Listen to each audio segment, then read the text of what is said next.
അപ്പോഴും മുസ്ലിയാർ ചിന്തിക്കണം വല്ലിക്കുത്തുന്നതാണ്. അതാ മുസ്ലിയാരുടെ ചിന്ത.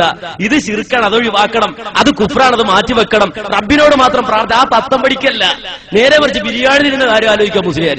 എന്ന് മസല ചോദിക്കാൻ, ആ മസല ഞങ്ങളോട് ചോദിക്കുന്നതിന് മുമ്പ് ചോദിക്ക്, പരസ്പരം അങ്ങോട്ടും ഇങ്ങോട്ടും ചോദിക്ക്, രണ്ടും അംഗീകരിക്കുന്ന ആളുകളോട് ചോദിക്ക്. കേട്ടോളൂ, ഇത് ഡോക്യുമെന്ററി, ഞങ്ങളിറക്കിയ ഡോക്യുമെന്ററി അല്ല. ഈ നാട്ടിലെ സുന്നികൾ തന്നെ, ഈ സമസ്തക്കാർ തന്നെ ഇറക്കിയ ഡോക്യുമെന്ററിയാണ്. ആ ഡോക്യുമെന്ററിയിൽ കൃത്യമായി തന്നെ കാര്യം പറയുന്നത് കേട്ടോളൂ. ആരാണ് ഈ 10,000 വട്ടം കാഫറാക്കിയത്, 100 വട്ടം കാഫറാക്കിയത് എന്ന്. താങ്കൾക്കും അനുയായികൾക്കും മഹാന്മാരായവരൊക്കെ വഹാബികളും മതത്തിൽ നിന്ന് പുറത്തു പോയവരുമാണ്. നിങ്ങളുടെ പ്രസിഡന്റ് കുഞ്ഞിക്കോയ തങ്ങൾ ശൈഖുന ശംസുൽ ഉലമായെ കാഫിറാക്കി. വീണ്ടും വീണ്ടും അതാവർത്തിച്ചപ്പോൾ ജനങ്ങൾക്ക് മനസ്സിലായി അബദ്ധവശാൽ പറഞ്ഞതല്ലെന്ന്. അതുകൊണ്ട് ഞാൻ നിങ്ങൾ ഹക്കിന്റെ മേൽ അടിയുറച്ചു നിന്നോളൂ. അപ്പറം നമ്മൾ ഉസ്താദല്ലേ, ഇക്ക് ഉസ്താദല്ലേ, ഞാൻ എന്ത് ചെയ്യണം? അന്താരൽ ഹക്ക്, നീ ഹക്കിന്റെ മേൽ അടിയുറച്ചു നിന്നോളണം. വീണ്ടും ഞാൻ പറഞ്ഞപ്പോൾ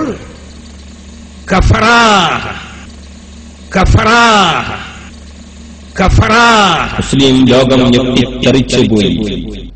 ഉറപ്പില്ലാതെ വിശദീകരണം പലതും നടത്തി. കഫറയ്ക്ക് പല അർത്ഥമുണ്ട്, അതെനിക്കും അറിയാം. അതുകൊണ്ട് അതങ്ങട്ട് പരത്തിയിട്ട് ഉള്ളാളത്തെ ഞാൻ ഒഴുകിപ്പോന്ന് വിചാരിച്ചെല്ലാരും.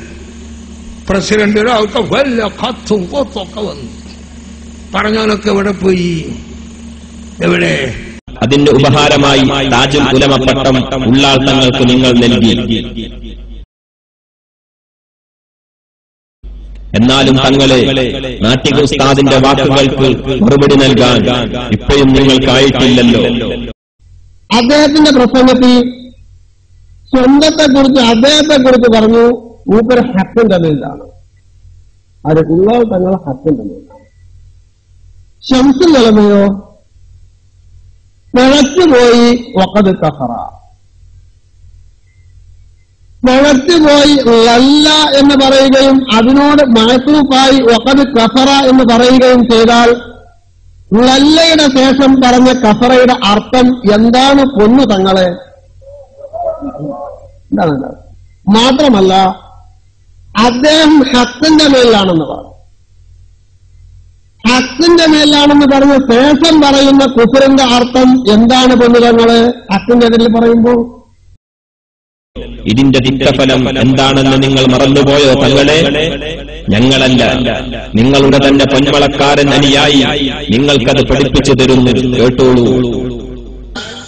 ഉലമാവിനെ നിന്ദിക്കുക, അവരെ അനാദരിക്കുക എന്ന് പറയുന്നത് സ്വന്തം മാതാപിതാക്കളെ വെറുപ്പിക്കുന്നതിനേക്കാൾ അപകടമാകുന്നു. കാരണം എന്താണ് വ്യത്യാസം?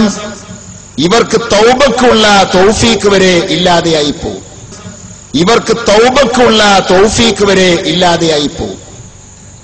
മാതാപിതാക്കളെ വെറുപ്പിക്കുന്നത് വലിയ കുറ്റമാണെങ്കിലും തൗബക്കുള്ള അവസ്ഥയും ചാൻസും പാടെ ഇല്ലാതെയായി പോകുന്നില്ല. ബഹുമാനപ്പെട്ട ഇബ്നു അബ്ദുസ്സലാം റഹ്മത്തുള്ളാഹി പറയുന്നു, എന്നാൽ അതുപോലെയല്ല ഉലമാഇനെ, വിശിഷ്യ അസാത്തിദത്ത് ഉസ്താദുമാരെ നിന്ദിക്കലും അനാദരിക്കലും അതിന്റെ തിക്തഫലം സൂഉൽ ഖാത്തിമയല്ലാതെ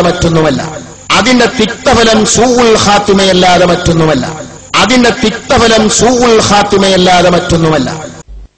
കണ്ടോ? അപ്പോ ഇനി തീരുമാനം പറയണം. എന്താ ചെയ്യേണ്ടത്? ആരർത്താലാ തിന്നേണ്ടത്? അവരർത്താൽ തിന്നാൻ പറ്റോ? ഇവരർത്താൽ തിന്നാൻ പറ്റോ? ആരർത്താലാ തിന്നേണ്ടത്? ഏത് സദ്യക്കാ പോകേണ്ടത്? അതൊക്കെ പരസ്പരം തീരുമാനിച്ചിട്ട് വേണ്ടേ ഞങ്ങളുടെ പേര് വന്നിട്ട് ഫത്വ ചോദിക്കാൻ, ഞങ്ങളുടെ അടുക്കൽ ഫത്വ ചോദിക്കാൻ? ആ ഫത്വ ആദ്യം നോക്കണ്ടേ? ആരർത്താ തിന്നാം, ഏത് ഗ്രൂപ്പ് അർത്താൽ തിന്നാം, ഏത് ഗ്രൂപ്പുകാരാണ് സത്യത്തിലുള്ളത്? അത് ഒരാൾ പറയുന്നു ഇയാൾ കാഫർ എന്ന് പറഞ്ഞതോടുകൂടി അയാൾ കാഫറായി, മറ്റേയാൾ പറയുന്നു മറ്റവര് കാഫിറാണ്. അങ്ങനെ പരസ്പരം കാഫിറാക്കി ഏറ്റവും വലിയ കുഫ്രിയത്തിന്റെ കൊടുമുടിയിൽ നിന്നിട്ട് മുജാഹിദ് പ്രസ്ഥാനത്തോട് ന്യായീകരണം ചോദിക്കുകയാണ് ഇവിടെ ചെയ്തത്. എന്നിട്ട് പ്രകോപനം ഉണ്ടാക്കാനാണ് ശ്രമിക്കുന്നത്. അവര് കാഫിറാണ്, ഇവര് കാഫിറാണ് എന്നൊക്കെ പറഞ്ഞിട്ട്. ഇനി അത് മാത്രമല്ല പിന്നെ എന്താ നമുക്ക് ഇവിടെ ദർശിക്കാൻ കഴിഞ്ഞെന്നറിയോ? പിന്നെ മൂപ്പര് വേറൊരു സംഗതി കൊണ്ട് ആ പ്രകോപനം ഉണ്ടാക്കാൻ ശ്രമിച്ചത്. ഒരുപാട് സ്ഥലത്ത് ഇത് നടന്നിട്ടുണ്ട്, ഞങ്ങൾ നേരിട്ടിട്ടുണ്ട്. എന്താന്നല്ലേ, ഇവിടെ മൂപ്പര് കുറെ നേരം കരഞ്ഞു, വല്ലാത്ത കരച്ചിൽ. എന്നിട്ടോ മുജാഹിദുകളുടെ കൂട്ടത്തിൽ ഒരു തെഗാഡിയുണ്ട്, അതാരാ സഖരിയ സലാഹി എന്ന് മൂപ്പര് ഇങ്ങനെ പിരിശം വെപ്പിച്ച് കരയാ. ഉമ്മമാരെ, മുഹമ്മദ് നബിയുടെ ഖബറിന്റെ മുകളിലുള്ള കുബ്ബ അത് തല്ലി തകർക്കണമെന്ന് പറഞ്ഞ തൊഗാഡിയാന്നൊക്കെ പറഞ്ഞ മൂപ്പര് പ്രസംഗിക്കുന്നു. ഇടക്കിടക്ക് മൂപ്പര് അങ്ങനെയുള്ള കുറെ പ്രയോഗമാണ്. ഗുരുത്തം കെട്ട മുസ്ലിയാരെ മറ്റവനെ മറിച്ചവനെ എന്നൊക്കെ ഇടക്ക് വിളിക്കുന്നുണ്ട്. അതിനൊന്നും ഞാൻ മറുപടി പറയുന്നില്ല. അവിടെ പത്തപ്പിരിയം ജയിച്ചിരിക്കുന്നു. ആ കാര്യത്തിൽ പത്തപ്പിരിയം ജയിച്ചിരിക്കുന്നു. കാര്യം എന്താ അറിയോ? അത് ഇവരുടെ ഒരു സംസ്കാരമായി തന്നെ ഇവർ പഠിപ്പിക്കപ്പെട്ടു. ഞാൻ നേരത്തെ പറഞ്ഞല്ലോ, ഈക്കാരൊക്കെ ഡോക്യുമെന്ററിയിൽ ഇവരുടെ പ്രസിഡന്റ് മുതൽ പത്തപ്പിരിയം വരെയുള്ള മുഴുവൻ ആളുകളുടെയും ക്ലിപ്പിട്ടതിന് തെളിവ് ഉദ്ധരിക്കുന്നുണ്ട്. അവരെ മുജാഹിദുകളെ തെറി അഭിഷേകം ചെയ്താൽ അതിന് മറുപടി പറയുന്നില്ല. അതിന്റെ സാമ്പിൾ ആ ഡോക്യുമെന്ററിയിൽ നിന്നൊരു സാമ്പിൾ കണ്ടോളൂ. നിങ്ങളുടെ മേൽ ഉസ്താദുമാരുടെ ഗുരുത്തക്കേട് നിറയെ ഉണ്ടെന്നത് നിങ്ങൾക്കറിയാമല്ലോ. അനുയായികൾക്ക് അതറിയില്ലെങ്കിൽ ദീനിനെ സ്നേഹിക്കുന്ന ജനങ്ങളെ നിങ്ങൾക്കറിയുമോ? സ്റ്റേജിൽ നിന്ന് ഇവരെന്ത് പറഞ്ഞാലും തക്ബീർ വിളിക്കാൻ ഇവർ ഒരുക്കി നിർത്തിയിട്ടുള്ള ഒരു വിഭാഗമുണ്ട്. എന്ത് കേട്ടാലും ഇവർ തക്ബീർ മുഴക്കും. ഇവർ പറയുന്നത് ശ്രദ്ധിക്കൂ. ഒരു ഉദാഹരണം: നിന്റെ മാപ്പന്നതേടെ സ്കൂള്, നിന്റെ മാപ്പന്നതേടെ സ്കൂള്. മുജാഹിദിനെ വരയാക്കാൻ, ജമാഅത്തിനെ തീട്ടമാക്കാൻ, മുജാഹിദിനെ വരയാക്കാൻ, ജമാഅത്തിനെ തീട്ടമാക്കാൻ അവർ ട്രൗസർ ഇട്ട് നടന്നിട്ട് ഒന്ന് കോണം കെട്ടിയാടും ആര് പോകോ? ഇന്നലെ വരെ ട്രൗസർ ഇട്ട് നടന്നിട്ട് ഒന്ന് കോണം കെട്ടിയാടും ആര് പോകോ? എന്റെ പ്രിയപ്പെട്ടവർ, ഖുർആനിക്ക് മെന്റലായി പ്രസംഗിക്കുന്ന ഒരു വായാടിയെ കാണാൻ സാധിക്കുന്നുണ്ട്. ഞങ്ങൾക്ക് ഓർമ്മപ്പെടുത്താനുള്ളത്, കാന്തപുരത്തെ സഖാവ് എന്ന് വിളിക്കാൻ അവൻ ഖുർആനിന്റെ ആയത്തുകൾ ഓതുകയാണ്. എന്റെ പ്രിയപ്പെട്ടവർ, ഖുർആനിക്ക് മെന്റലായി പ്രസംഗിക്കുന്ന ഒരു വായാടിയെ കാണാൻ സാധിക്കുന്നുണ്ട്. ഞങ്ങൾക്ക് ഓർമ്മപ്പെടുത്താനുള്ളത്, കാന്തപുരത്തെ സഖാവ് എന്ന് വിളിക്കാൻ അവൻ ഖുർആനിന്റെ ആയത്തുകൾ ഓതുകയാണ്. മഹാനായ കാസിമി ഉസ്താദിനെ മെന്റലാണെന്ന് വിളിച്ചു പോകുന്ന ഇയാളുടെ ആഖിറം എന്തായിരിക്കും? തക്ബീർ മുഴക്കുന്ന അനുയായികളുടെ അവസ്ഥ എന്തായിരിക്കും? ഇവരെ രക്ഷിക്കണേ എന്ന് നമ്മൾ പ്രാർത്ഥിച്ചാൽ കൂടെ രക്ഷപ്പെടുമോ? തെറി പ്രഭാഷണങ്ങളും കൊടുങ്ങല്ലൂർ ഭരണിപ്പാട്ടും കാരന്തൂരികളുടെ തനി സംസ്കാരമാണ്. പ്രിയപ്പെട്ട ശ്രോതാക്കളെ, വ്യക്തികളെ തേജോവധം ചെയ്യലോ ഇടിച്ചു താഴ്ത്തലോ ഞങ്ങളുടെ ലക്ഷ്യമല്ല. കണ്ടോ? അപ്പൊ പിന്നെ നമ്മെ സംബന്ധിച്ചിടത്തോളം ഒരു മറുപടി പറയണ്ട.